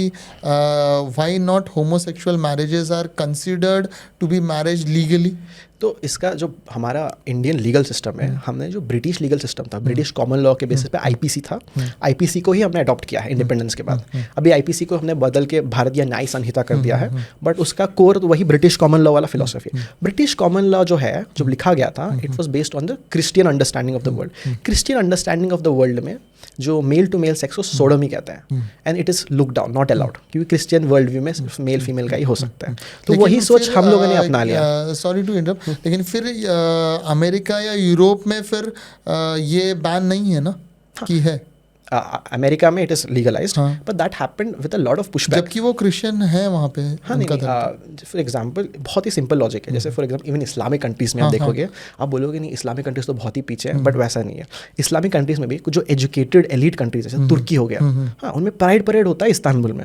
हाँ जैसे इंडोनेशिया हो गया, मुस्लिम कंट्री, बाली में लोग बिकिनी में घूमते हैं, उनका कोई पाबंदी नहीं है। लेकिन दुबई में तो अलाउड नहीं है। डिपेंड करता है उस कंट्री के एजुकेशन लेवल कैसा है, डेमोक्रेटिक है या नहीं वो कंट्री। दुबई डेमोक्रेटिक नहीं, डिक्टेटरशिप में आता है वो। हाँ, तो जो डेमोक्रेटिक सोसाइटीज होती है जिसमें हाई लेवल ऑफ एजुकेशन होता है, हाई लेवल ऑफ प्रोग्रेसिवनेस होता है, ये सारी चीज़ें one by one. Same with Europe. Europe में आप देखोगे जो वेस्टर्न यूरोपियन कंट्रीज हैं ज़्यादा प्रोग्रेसिव है, तो इनमें ज़्यादा ये सब चीज़ें चलती है। जब ईस्टर्न यूरोपियन कंट्रीज आते हैं जो सोवियत यूनियन के पार्ट थे, वो अभी तक उतना लिबरल नहीं हो पाए, थोड़ा प्रोग्रेसिव उतना नहीं हो पाया, तो उनमें अभी भी थोड़ा वो कंजर्वेटिव सोच चलता है। बट आप जो भी सोसाइटी देखिए हो, टाइम के साथ साथ these things have been accepted. तो अभी भारत में क्या स्थिति है एलजीबीटी की? भारत में पहले जो सेक्शन 377 था, उसमें कहा जाता था कि जो लड़का लड़के के साथ करता है दैट इज इलीगल, इमोरल, उसको जेल हो जाना चाहिए। अभी उसको हटा दिया गया। अभी इट इज लड़की लड़की के साथ, जब लड़की लड़की के साथ उसके लिए लीगली ना कुछ लिखा ही गया नहीं है। हाँ, क्योंकि उस टाइम जो ब्रिटिश अंडरस्टैंडिंग ऑफ सेक्स था, सेक्स इज पेनिट्रेटिव। अगर आप किसी चीज़ को दूसरे के अंदर डाल रहे हो तभी वो सेक्स होता है। लेस्बियन सेक्स में तो कोई किसी के अंदर वो okay this is too graphic, but या आप समझ पा रहे हो ना। हाँ, तो उनके लिए सेक्स वही होता था। इवन आप एडल्ट्री का लॉस देखोगे ना इंडिया में, it is in a sense कि जो एडल्ट्री जब होता है वो लड़के का ही गलती होता है। हाँ, लड़की तो है वो तो उतनी समझदार नहीं है, उसको तो कोई भी गुमराह कर सकता है। हाँ, तो लड़की भी चूज़ करेगी एडल्ट्री करने के लिए, क्राइम लड़के पे ही आएगा। हाँ, क्योंकि हमारे सोच में, पेट्रियार्कल सोच में ऐसा है कि लड़की तो कुछ गलत कर ही नहीं सकती, उसको तो लोग मैनिपुलेट कर लेते हैं। तो इस लॉज को रिफॉर्म होना चाहिए, और कैसे होगा फिर ये laws reform? We have to understand कि जब कोई सिचुएशन होता है, इसमें दोनों जेंडर्स का एक इक्वल पार्टिसिपेशन हो सकता है, एक सेल्फ एजेंसी हो सकता है। अभी जैसे सोसाइटी में जैसे लिव इन रिलेशनशिप हो गया, इसको लेके बहुत ऐसा सोच है, बिकॉज हमें लगता है जो यंग लोग हैं वो उतने समझदार नहीं है चॉइस लेने के लिए। बट हमें एज्यूम करना पड़ेगा कि अगर कोई बंदा एडल्ट है वो अपने डिसीजन ले सकता है। होमोसेक्सुअलिटी का भी यही चीज़ है, अगर तुम लोग एडल्ट हो, 2 लोग हो, लड़के हैं लड़कियां हैं, जो भी है, you can take your own decision. Government should not tell you क्या करना चाहिए क्या नहीं करना चाहिए, वो चीज़। एंड सेकेंड चीज़ जो ये वुमेन के लिए जो अंडरस्टैंडिंग कि वुमेन ऐसे होते हैं, पुअर होते हैं, वीक होते हैं, और लड़कों के लिए लड़के को तो प्रोवाइड करना पड़ेगा और पैसा कमाना पड़ेगा, ये सारे सोच है। इनको जब क्वेश्चन करेंगे तो ये सब क्या आपको लगता है प्रेजेंट बीजेपी गवर्नमेंट ये रिफॉर्म लेके आ सकती है, या हमें कोई एक स्टेप उठाना पड़ेगा अपोजिशन को, या ये इम्पोर्टेंट मुद्दा है भी भारत के लिए? पहले जब कांग्रेस का गवर्नमेंट था, शशि थरूर ने was the first one two bring in the parliament legalisation of same sex marriage. नहीं, एलजीबीटी के तो और भी मुद्दे हैं। वन ऑफ द बेसिक मुद्दा इज 2 लड़के शादी करना चाहते हैं। एलजीबीटी और भी बहुत मुद्दे। एलजीबीटी कम्युनिटी में आप लेस्बियंस, लड़की हो गया, then you have man. Bisexual वो होते हैं जिनको लड़कों से भी होता है, लड़कियों से भी होता है, 2 ये होते हैं। हाँ, एंड देन जो ट्रांसजेंडर लोग हो गए, हाँ, उनका क्या है कि वो biologically they are born in a certain way, but उनका जो सेल्फ आइडेंटिटी है वो दूसरे जेंडर पे बेस्ड है, तो they want to transition to this, that is their own true self, वो हो जाती है। प्लस इससे भी और भी अलग आइडेंटिटीज़ है। आपको नहीं पता होगा एसेक्सुअल आइडेंटिटी है, कुछ लोग इनको सेक्सुअल डिजायर्स होते ही नहीं है, बहुत ही कम परसेंटेज के हैं बट होते हैं ऐसे लोग।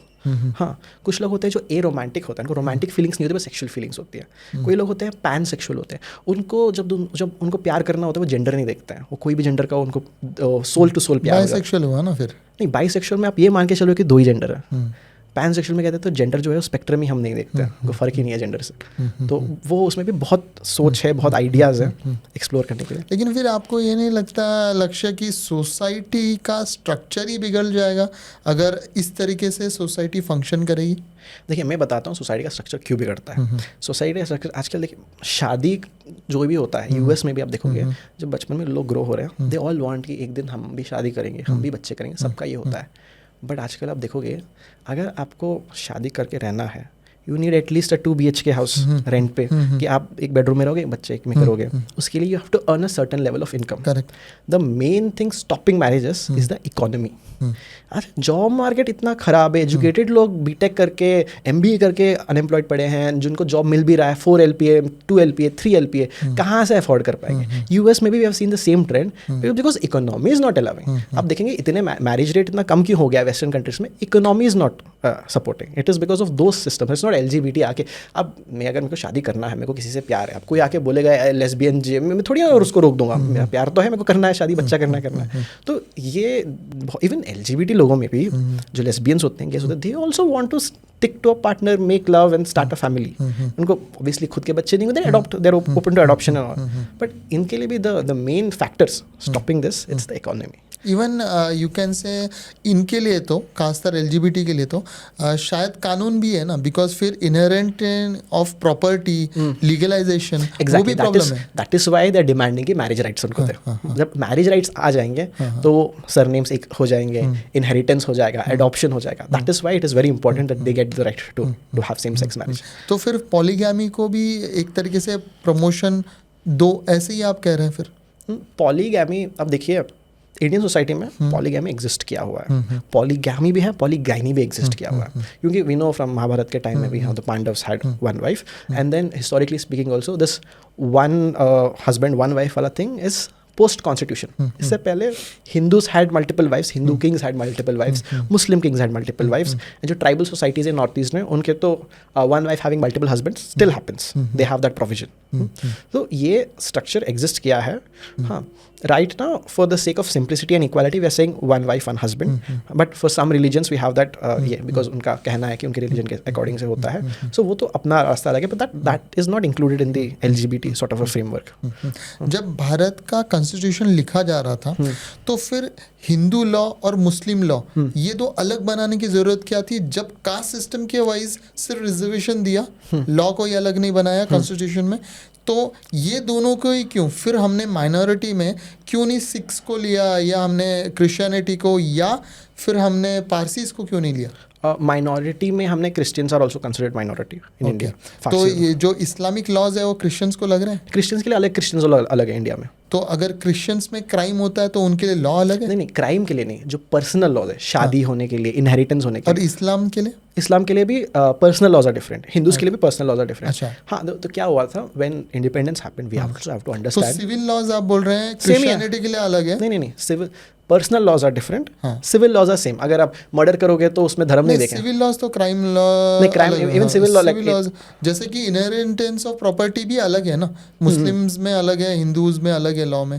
तो फिर ये सिविल और पर्सनल लॉ दोनों अलग हो गए, सिर्फ क्रिमिनल लॉ सबके लिए सेम है हिंदुस्तान में। तो इस तरीके से सोसाइटी में इनजस्टिस हो रहा है, वो भी नहीं है। से किसी हिंदू बंदे को 2 शादियां करनी है और वाइफ्स तैयार भी हैं वो दोनों पार्टनर्स, तो भी मुश्किल है, उसे धर्म बदलना पड़ता है, मुस्लिम बनना पड़ता है इसके लिए। See first thing we have to understand 1950 के टाइम में we were coming fresh out of a partition, religious tensions बहुत high थे, तो we had to make it in a way where कोई एक कम्युनिटी को बुरा नहीं लग जाए, because partition अभी अभी हुआ है, वो wounds are still fresh। हाँ, एंड इवन वो हिंदू कोड बिल में ही इतनी चीज़ें लाने के लिए इतना दबाव पड़ गया था, बहुत ये हुआ था। And doctor Ambedkar was clear that we can have a UCC, but उस टाइम में situation did not allow. UCC means the same laws for all religions, religion का कोई बेसिस ही नहीं होना चाहिए सब लॉस में। I think that is the right way to go eventually. But देखिए, फॉर एग्जाम्पल आपने एग्जाम्पल दिया जो मल्टीपल वाइफ्स का, अभी जो पॉलीगैमी होता है कि वन हस्बैंड मेनी वाइफ्स, ये मुस्लिम्स में less than 1% of the men have more than 4 wives, but more than this tribal communities in the north east they practice where they have more multiple wives and उनका percentage is more than this, more than Muslims when in terms of जो polygamy practice करते हैं. But अभी जो UCC government बात कर रही है मुस्लिम्स के लिए तो लागू है, बट जो ट्राइबल कम्युनिटीज़ है उनको एग्जेम्पशन दे दिया. तो ऐसा लगता है कि आप एक स्पेसिफिक कम्युनिटी को टारगेट करने के लिए इलेक्शन से पहले ला रहे हो. अगर करना है तो सबके लिए करो ना. पर आपको पता है नॉर्थ ईस्ट में अगर आप वो चीज़ लाओगे तो इंसर्जेंसी बढ़ जाएगी. हाँ, तो आप उतने पॉलिटिकली ये नहीं हो पा रहे हो. बट मुस्लिम्स तो आपको इलेक्शन से पहले इजी टारगेट मिल जाता है, तो आप उनके लिए डाल रहे हो. भले इनका less than 1% are the ones who actually make more than one marriage. Because I personally know lot of Muslims but I don't see anyone having more than one wife. आपको भी शायद ऐसे मिले ही नहीं है. वो तो बात अलग. Muslims also they are like any other community. उनमें भी जब एजुकेशन लेवल बढ़ जाता है they are also get more progressive, more liberal. लेकिन उनका इनहेरिटेंस लॉ भी अलग है, तो सोशल स्ट्रक्चर के लिए वो इम्पोर्टेंट नहीं है क्या आपके हिसाब से? आई think that also should be reform. I think regardless of gender everyone should get equal share.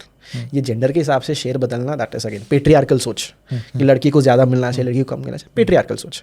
And patriarchy कोई एक धर्म का ये नहीं है. ऑल रिलीजन्स आर पेट्रियार्कल, इसमें कोई डिबेट नहीं है. लक्ष्य जी, अभी हमने बात की वर्ण व्यवस्था से, कास्ट सिस्टम से सोसाइटी कैसे डिवाइडेड थी, जेंडर वाइज कैसे डिवाइडेड थी. इसी तरीके से भाषाएं हुई लोगों को कम्युनिकेट करने के लिए.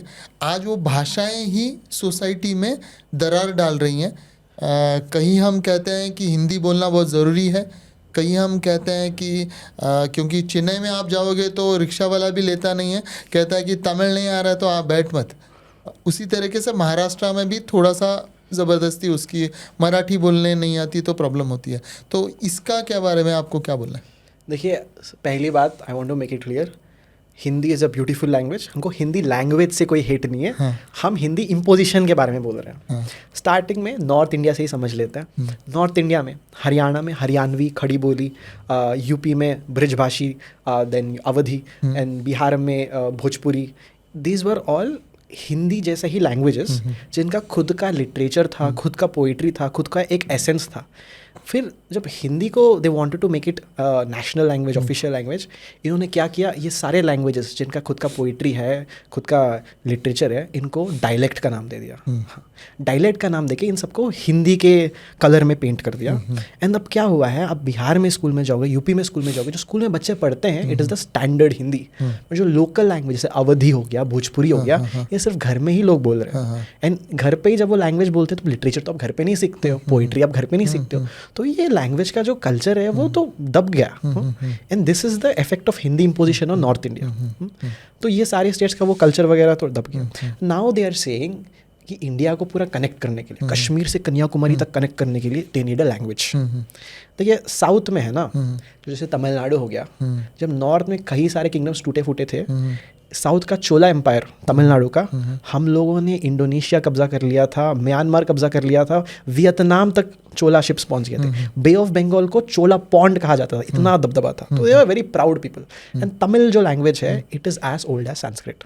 जो संगम लिटरेचर है तमिल का, वो आपका वैदिक टाइम का ही पीरियड का है. तो उस टाइम जब आप संस्कृत बोलते थे नॉर्थ में, साउथ में तमिल का early form was still there. इनका डेवलपमेंट अपने एक अलग तरीके से हुआ है. There are very proud cultural people. अगर आप उनको कल बोलोगे कि देखिए Hindi is a common language, आपको भी हिंदी बोलना है, तो वो कभी नहीं मानेंगे. क्योंकि आप जब उनको बोल रहे हो कि आप हिंदी सीखो, आप तो तमिल नहीं सीख रहे हो. आप कह रहे हो कि जो हिंदी का जो दर्जा है वो तमिल से ऊपर है. ये बात हम नहीं मानते. साउथ का इनका कहना है कि देखिए we are open to learning languages. ठीक है, हम एक एक्स्ट्रा लैंग्वेज सीख सकते हैं. बट जैसे यूपी बिहार के लोग हैं, they are not learning extra language. वो सिर्फ 2 लैंग्वेज में ही ये होके रहेंगे और वो एक्सपेक्ट करेंगे हम 3 लैंग्वेज सीखें. अभी कोई छोटा बच्चा है, स्कूल जा रहा है, स्कूल में he is learning social science, physics, chemistry, maths, उसके साथ साथ English and mother tongue. Already इतने सारे सब्जेक्ट्स हैं, हिंदी ऐड कर रही है तो और एक सब्जेक्ट आप ऐड कर रहे हो. ऐसे तो ड्रॉप आउट रेट बढ़ेगा, बर्डन बढ़ेगा बच्चों पे. वही जो बर्डन आप साउथ के बच्चों को दे रहे हो एक्स्ट्रा सब्जेक्ट का, वो आप यूपी बिहार वालों को तो नहीं दे रहे हो. वो तो सिर्फ 2 लैंग्वेज में ही खुश है. हाँ, तो जब हिंदी को अगर आप नेशनल लैंग्वेज बनाते हो तो यूपी बिहार हरियाणा इनको तो एक एडवांटेज है ही. एंड ऊपर से जब वो हिंदी बोलते हैं इट्स नेचुरल. हम जब साउथ में हिंदी बोलेंगे तो एक्सेंट आ जाएगा, हम तो थोड़े बहुत आउटसाइडर हो ही जाएंगे वो एक्सेंट के कारण। एंड दूसरा बात, जो साउथ के लैंग्वेजेस हैं द्रविडियन लैंग्वेज फैमिली में आते हैं, ये संस्कृत के बेसिस पे नहीं होते, ये उनका डेवलपमेंट अलग हुआ है, इसीलिए कोई हिंदी स्पीकिंग पर्सन होगा वो थोड़ा बहुत पंजाबी समझ लेगा, थोड़ा बहुत बंगाली समझ लेगा, थोड़ा बहुत मराठी समझ लेगा, तमिल नहीं आएगा उसको समझ। इनका लैंग्वेज स्ट्रक्चर ही डिफरेंट है। तो किसी तमिल पर्सन को या तेलुगु पर्सन को आप बोलोगे हिंदी सीखो, वेरी डिफिकल्ट। सिमिलर कि आप अगर तमिल सीखोगे नॉर्थ इंडिया से, आपको भी बहुत डिफिकल्ट लगेगा, not as easy as learning Hindi. तो ये कॉम्प्लिकेशंस आ जाती है। लेकिन देश का जो राज्य का डिवीजन हुआ था वो तो भाषा के आधार पे ही हुआ था। Yes and no. स्टार्टिंग का जो डिवीजन था पोस्ट इंडिपेंडेंस भाषा के आधार पे हुआ था, but then you had regional differences like Telangana and Andhra Pradesh same language, हाँ। Then you have this Bihar and Chhattisgarh same language, Bihar and Jharkhand sorry, हाँ, Madhya Pradesh and Chhattisgarh same language ही बोलते थे, बट डिवीजन हो गया। Division of states happens due to administrative reasons. Administrate करने के लिए अच्छा होगा। अभी बात कर रहे हैं कि यूपी को they make it into 4 parts, UP high population तो 4 पार्ट्स में डिवाइड कर देंगे तो एडमिनिस्ट्रेशन के लिए ईजी हो। एडमिनिस्ट्रेटिव बेसिस में there are more divisions happening. The thing is when you give certain states rights, state division हो गया, अभी स्टेट के लोग अपना खुद का डिसाइड खुद से करेंगे। साउथ के स्टेट्स आर वेरी क्लियर। देखिए हम अपना लैंग्वेज सीख रहे हैं जो हमारे स्टेट में काम आएगा, बिकॉज अगेन तमिल वाले तेलुगु लोगों से उसी लैंग्वेज में मिक्स नहीं हो पाएगा, but we are learning English, and English ऐसा लैंग्वेज है जो ग्लोबली बहुत इंपॉर्टेंट है। हाँ, हमारे सारे फिजिक्स केमिस्ट्री इकोनॉमिक्स इंग्लिश में ही होता है, सारा रिसर्च इंग्लिश में होता है, तो we are learning English. English से हम पूरी दुनिया से कांटेक्ट कर पा रहे हैं, बात कर पा रहे हैं। अब नॉर्थ इंडिया में भी हिंदी इंग्लिश सीख रहे हैं, तो हम आपसे भी इंग्लिश में ही बात कर लेंगे। लेकिन तो चाइना तो नहीं कर रहा है, चाइना तो अपने ही लैंग्वेज में हमसे ज़्यादा तरक्की कर रहा है। ओके, मैं आपको 2 चीज़ें बताता हूँ इसके रिगार्डिंग। फर्स्ट, इतने सारे इंडियंस फॉरेन में जाके कितने आईटी कंपनीज में काम कर पाते हैं। हाँ, इतने सारे इंडियन ओरिजिन सीईओज, सत्य नादेला, सुंदर पिचाई, इंदिरा नूई, कोई इंडियन फैमिली से जाके वहाँ पे कमला हैरिस तक जो पहुँच गए, दिस इज बिकॉज बचपन से English communication has given advantage. आपको इतने चाइनीज सीईओज नहीं मिलेंगे एमएनसीज में, आपको कोई चाइनीज ओरिजिन की वाइस प्रेसिडेंट नहीं मिलेगी, जहाँ पे हमें we have Indian origin vice president, we have Indian origin president of UK Rishi Sunak. This all is because that English का जो एडवांटेज है दैट के कारण, which China does not have. लेकिन सर मैं बोल रहा हूँ कि चाइना ने खुद की तरक्की तो बहुत कर ली है, अभी यूएस में जाने की उन्हें ज़रूरत नहीं है, वही लैंग्वेज पकड़ के। मैं और एक एस्पेक्ट पे आता हूँ इसके। देश, हमारा देश विविधताओं में बहुत ज़्यादा है, हर जगह पे हर बोलते हैं माइल पे पानी और भाषा दोनों बदल जाते हैं। तो इतना विविध देश है, इसे बांधे रखने के लिए हमें कुछ ना कुछ तो एक मतलब मेन प्रोटोकॉल तो रखना पड़ेगा, जैसे national anthem, national flag, national language, ताकि सभी लोग बंधे रहें उससे। Okay, 2 things. आपका जो फर्स्ट क्वेश्चन था कि चाइना इतना तरक्की कैसे कर गया, चाइना में एक इकोसिस्टम है जहाँ पे उनका रिसर्च, उनका स्टडीज़, उनके जितने रिसर्च पेपर्स होते हैं वो सब चाइनीज़ लैंग्वेज में होते हैं। एंड ये कोई नई बात नहीं है। चाइनीज़ जो ब्यूरोक्रेसी है, जो हान चाइनीज़ नेस्टी 2000 ईयर्स पहले से, उनका वो चाइनीज़ एक ही लैंग्वेज में आ रहा है। तो वो लैंग्वेज भी बहुत ही, जैसे फॉर एग्जाम्पल कोई कॉम्प्लिकेटेड इकोनॉमिक्स का टर्म हो गया, अरे हिंदी में उसके लिए आपको इक्वल वर्ड नहीं मिलेगा। हाँ, जैसे मार्जिनल यूटिलिटी, इकोनॉमिक्स का कॉन्सेप्ट, उसके लिए हिंदी में क्या बोलोगे?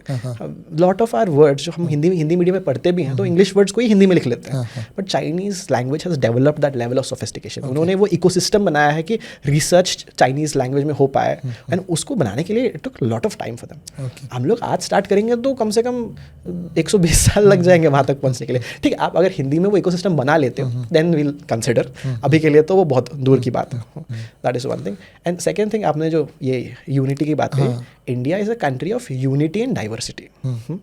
जैसे फॉर एग्जांपल रिलीजन है, आप कोई ये भी कह सकता है कि एक religion to keep everyone together, but वो नहीं करते because we have individual differences, different schools of thought. And जैसे साउथ में है ना, we are okay open with learning Hindi as long as वो हमारा चॉइस होगा। जिस दिन वो बात फोर्स की होगी तो हम पलट जाएंगे, क्योंकि साउथ के साथ देखिए बहुत, फॉर एग्जाम्पल जो सेंट्रल गवर्नमेंट को टैक्स भरते हैं, हमारा ये मानना है कि जो साउथ के स्टेट्स है ज़्यादा डेवलप्ड है, वी पे मोर परसेंटेज इन टैक्स जितना हमको सेंटर से फंड्स वापस मिलते हैं। वही यूपी बिहार जैसे जो स्टेट्स हैं, they don't pay that much in central government tax, but उनको फंड्स बहुत ज़्यादा मिलता है। तो हमारा ऐसा मानना है तो अब हमसे लेके उनको दे रहे हो, हाँ, बट हम इस पर कोई क्वेश्चन नहीं करते बिकॉज हम चाहते हैं कि वहाँ के लोगों का भी डेवलपमेंट हो।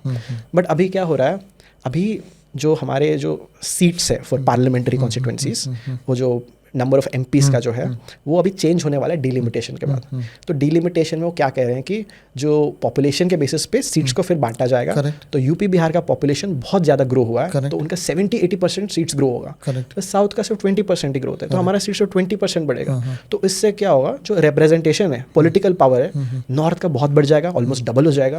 हमारा तो सिर्फ 10 गुना बढ़ रहा है। तो एक तो पॉलिटिकल पावर जा रहा है, दूसरा हमको लगता है हम ज़्यादा फंड्स दे रहे हैं। IT हब सब तो हैदराबाद और बैंगलोर में ही है, वो भी हम ये कर रहे हैं। बट आप कह रहे हो आपका पॉलिटिकल पावर कम कर दोगे और हिंदी को भी थोप दोगे हम पे, तो this will cause clashes. If you आपको देश को यूनाइटेड रखना है, सबको हैप्पी करके रखना है, तो then you have to consider the view point of South India. तो किसी देश को नेशनल लैंग्वेज होनी नहीं चाहिए आपके हिसाब से? मेरे हिसाब से एक लैंग्वेज है जो इंडिया में हर स्टेट में हर कोई सीखता है, जब जो भी स्कूल जाता है, इंग्लिश। आप भी सीख रहे हो, हम भी सीख रहे हैं। लेकिन इन्वेडर्स की लैंग्वेज हुई ना वो, तो जिन्होंने हम पे राज किया उनकी लैंग्वेज हम ले लें। अपनी स्वदेश का जो हमारी जो संस्कृत को कीजिए या किसी और को कीजिए, लेकिन हमारी लैंग्वेज होनी चाहिए ना, हमारी आइडेंटिटी होनी चाहिए। इंग्लिश तो हम देखिए, आप अगर संस्कृत ला रहे हो वो इंग्लिश को रिप्लेस तो नहीं करेगा ना। इंग्लिश तो हम वैसे भी सीख रहे हैं। जब कोई और लैंग्वेज लाते हो तो एक बर्डन ऐड हो जाता है। दूसरा बात कि फॉरेनर्स ने लाया है, ये लाया है। डेमोक्रेटिक इलेक्शंस इंडिया में सबसे पहले किसने करवाया था? हमारे राजा लाल ने नहीं किया, ब्रिटिशर्स ने कराया था। हाँ, सेंसस सबसे पहले इंडिया में किसने कराया था? उन्होंने कराया था। हमारे जो लीगल सिस्टम है, जुडिशियल सिस्टम, वो सबसे पहले किसने एस्टैब्लिश किया था?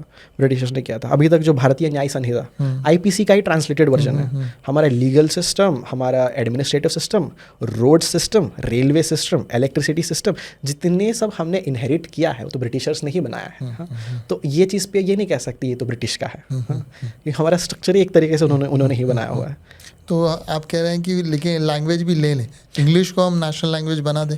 इंग्लिश को नेशनल लैंग्वेज नहीं, कनेक्टिंग लैंग्वेज के रूप से देख सकते हैं। बिकॉज इंग्लिश एक ऐसा लैंग्वेज है जिसमें साउथ के लोग आपसे कम्युनिकेट कर पाएंगे। लेकिन फिर आपका ये कहना है कि ये कोई ज़रूरी नहीं है कि देश की कोई नेशनल लैंग्वेज हो? एज सच देखिए, अगर आप एक लैंग्वेज को उतना एलिवेट करते हैं तो दूसरे लैंग्वेज को बुरा लगेगा। ठीक है, आप बना सकते हो एक लैंग्वेज को official language. For example, passport में तो आप लिखते हो हिंदी में, उतना तक एक्सेप्टेबल है। बट आप बोलोगे कि साउथ में कंपलसरी सीखना पड़ेगा हिंदी, कंपल्शन अच्छा नहीं लगता है, इम्पोजिशन लगता है, फोर्स नहीं, चॉइस फाइन। तो लक्ष्य जी, आप ये कह रहे हैं कि नेशनल लैंग्वेज नहीं होनी चाहिए, चॉइस होना चाहिए। तो इसी तरीके से कोई बोल सकता है कि मेरी चॉइस है, मैं नेशनल एंथम के लिए उठूंगा कि नहीं। जैसे कुछ फिल्म थिएटर्स में ऐसे गया है, मूवीज़ के पहले नेशनल एंथम होनी चाहिए, और ऐसे देखा गया है कि कुछ रिलीजन के, खासकर मुस्लिम रिलीजन के लोग खड़े नहीं हुए थे, तो झगड़ा हुआ था। तो फिर इस बारे में क्या बोलना है? पहली बात, मूवी थिएटर्स में मतलब जो लोग ऐसे एंटरटेनमेंट के लिए जाते हैं, उसमें उसके स्टार्टिंग में नेशनल एंथम डालना, like I don't C a point.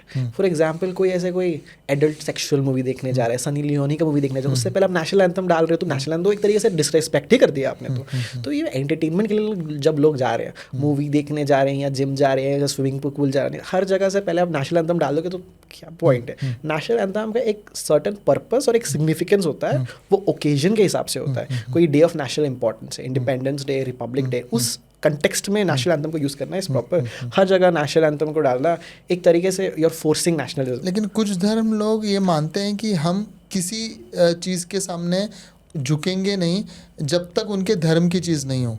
मतलब फॉर देम भारत माता के लिए वो नहीं झुकते, भारत माता नहीं मानते। फॉर एग्जाम्पल, जो मेरे मुस्लिम फ्रेंड्स से इस पे बात किया, जो जय हिंद जो स्लोगन है वो एक मुसलमान नहीं दिया था। हाँ, बट यहाँ जब भारत माता बोलते हैं, माता इज़ अ देवता। हाँ. तो कंट्री को देवता का ये ला रहे हो। एंड कुछ रिलीजन्स के हिसाब से जो मोनोथिस्टिक रिलीजन होते हैं, उनके लिए देवता is only one, there is only one God. किसी और चीज़ को गॉड से जब कंपेयर करते हो तो उनके रिलीजन में एक्सेप्टेबल नहीं होता। ये नहीं, इसका ये मतलब नहीं कि वो देश को डिसरेस्पेक्ट करते हैं। दे विल से जय हिंद, दे विल से जय भारत, बट वो भारत माता जो है वो देवता वाला कॉन्सेप्ट को they don't accept in the religious, but that doesn't mean they disrespect religion. उनका नेशनलिज्म दिखाने का जो तरीका होता है that might be different. They are okay with saying जय हिंद एंड जय भारत।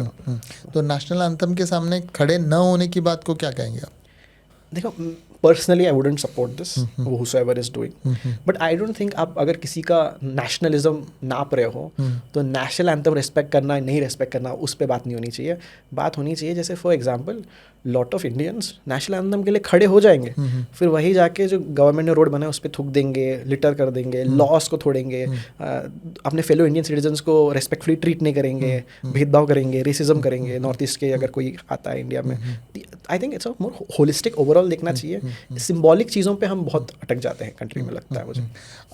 कुछ धर्म अपने जो पहनावे है और अपने जो तरीके से दिखते हैं, हाँ, तो उस हिसाब से वो अपने आप को बहुत हाईलाइट करते हैं, खासकर मुस्लिम धर्म के लोग। बुर्का डालना या हिजाब डालना या दाढ़ी बढ़ाना एक तरीके सर्टन तरीके से, या सर्टन तरीके से कपड़े डालना, तो उस तरीके से थोड़ा सा बाकी धर्मों को फोबिया हो जाता है उसकी तरफ, या मुस्लिम फोबिया जो कहते हैं वो, इस्लामोफोबिया। उसके बारे में आपका क्या कहना है? देखिए, अगर आप अटायर की बात कर रहे हो, सबसे विजिबल अटायर होता है सिखों का पगड़ी।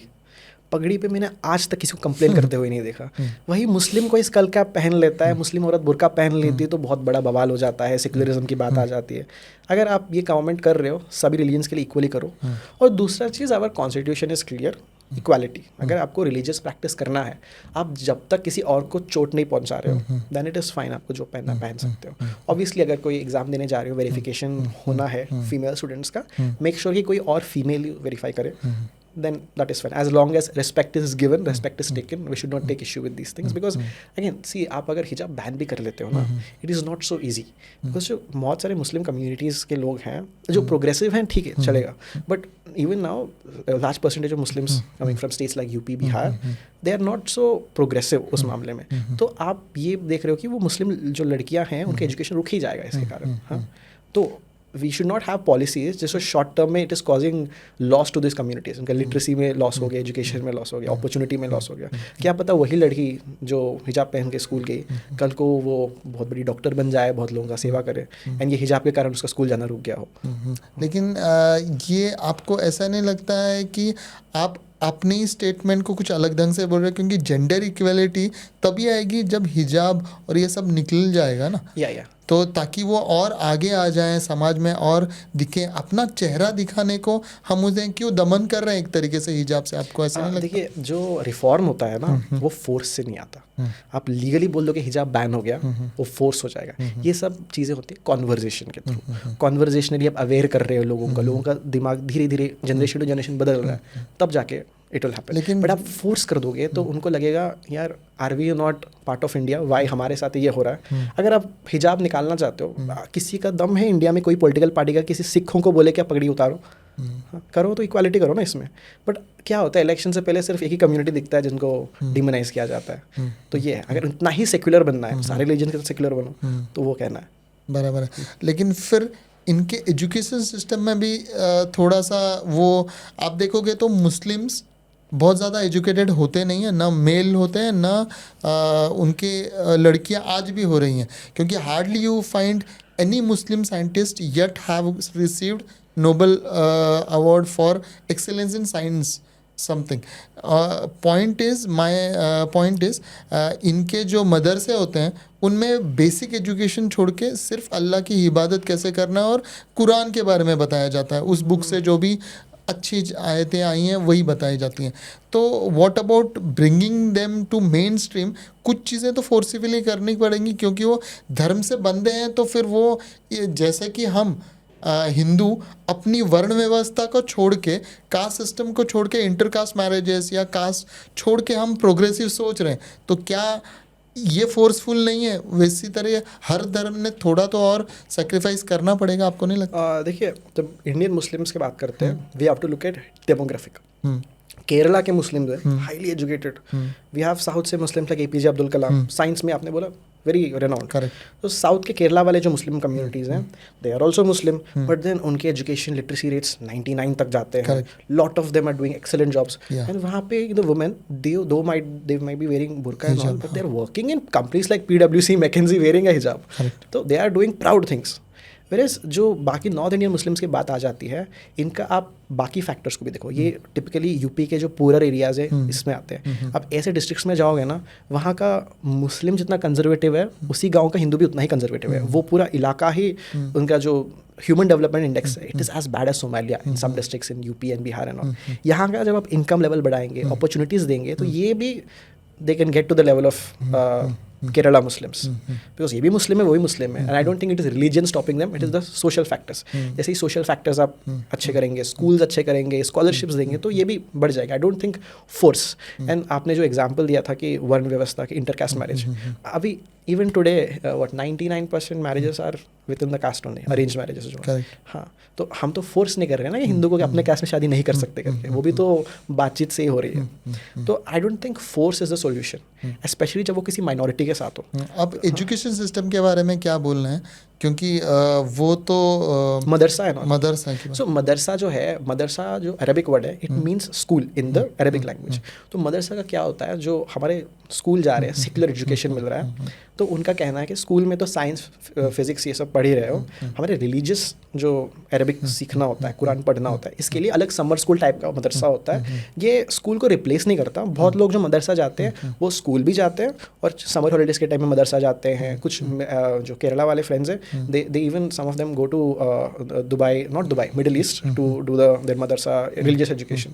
तो उनके faith में in some communities it is a part कि आप स्कूल भी जाओ, वो भी पढ़ो सीखो, और उसके साथ साथ आप अपने रिलीजन के जो टेक्स्ट है उसको भी पढ़ना सीखो, अरबिक भी पढ़ना सीखो. एंड उसके कारण एक एवरेज मुस्लिम को जितना उनके कुरान और हदीथ पे नॉलेज होगा, हिंदू को उतना अपने टेक्स्ट पे उतना नहीं होगा. कितने हिंदू हैं तो कितने वेद बता पाएंगे? नहीं है.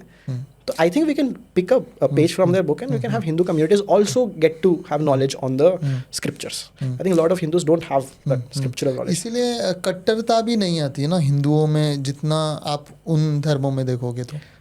I think कट्टरता also वो धर्म के बेसिस पे नहीं है. We have seen in India also, जब डॉक्टर अम्बेडकर ने हिंदू कोड बिल का बात किया था, बहुत डेथ थ्रेट्स आ गए थे उनको, मार देंगे, जला देंगे. तो कौन होता है हमारे कम्युनिटी को क्वेश्चन करने के लिए? हाँ, कट्टरता था.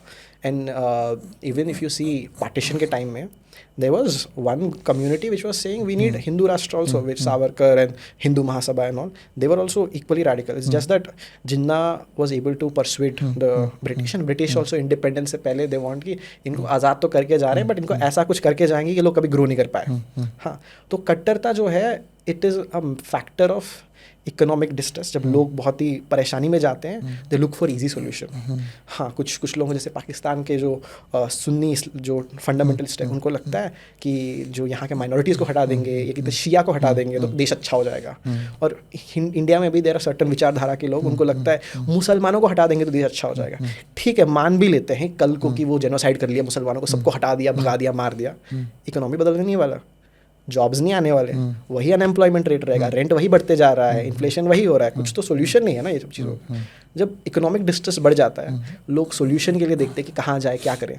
और जितने जो कट्टरवादी लोग होते हैं ना, कोई एक्सट्रीम पढ़ा लिखा आदमी या वेल टू डू आदमी नहीं हुआ. Typically from certain economic status, working class के लोग हैं जिनका लाइफ में बहुत डिस्ट्रेस है, कष्ट है, सोल्यूशन चाहिए.